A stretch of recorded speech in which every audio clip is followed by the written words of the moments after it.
রাঁচিতে প্রথম ওয়ানডেতে রোহিত ও বিরাট জুটির দাপটে ১৭ রানে জয়। হ্যালো, আমি খাইরুল এবং আমার চ্যানেলে আপনাকে স্বাগতম। রাঁচিতে ভারত দক্ষিণ আফ্রিকার প্রথম ওয়ানডেতে টস জিতে ফিল্ডিং নেয় প্রোটিয়ারা।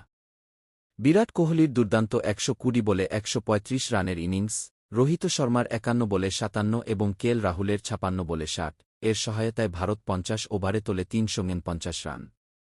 তবে ব্যাটিংয়ে নেমে দ্রুত একটি উইকেট হারালেও রোহিত শর্মা ও বিরাট কোহলির জুটি দলকে শক্ত ভিত এনে দেন। প্লেইং 11-এ ঋতুরাজ গায়কোয়াড়কে রাখা হয়েছে ৪ নম্বরে, কিন্তু ঋষভ পন্তকে জায়গা দেওয়া হয়নি। টেস্টে সাম্প্রতিক সমালোচনার মাঝে ভারত এই সিরিজে নটবডে পরিস্থিতি বদলাতে চায়।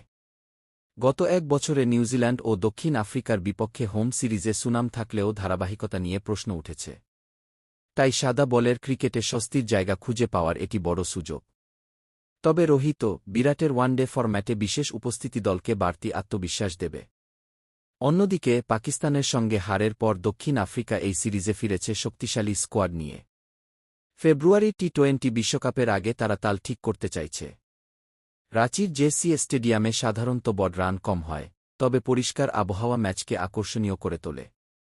রবিবার রাঁচিতে দক্ষিণ আফ্রিকা খারাপ শুরু করলেও ম্যাথিউ ব্রিটস্কের ৮০ ও মার্কো ইয়ানসেনর ২৭০ রান দলের ভরসা যোগান।